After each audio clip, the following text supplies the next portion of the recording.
Okay, today I will show you how to make fake handcuffs real.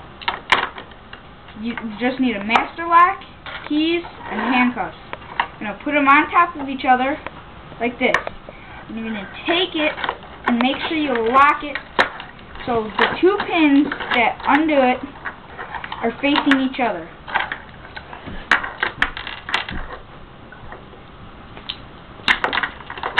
I'm going to have someone lock them on me. I'm going to try to get out. See how hard it is.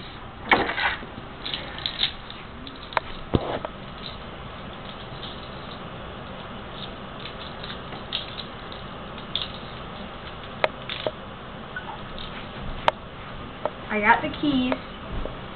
I'm going to...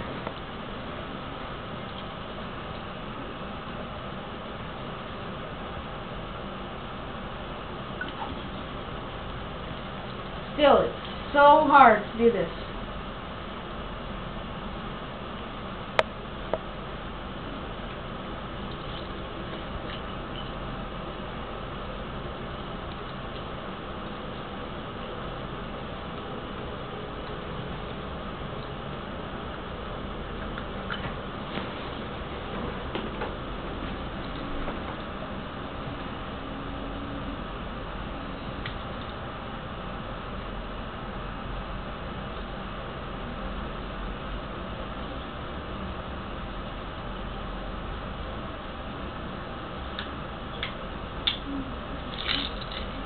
Ta-da!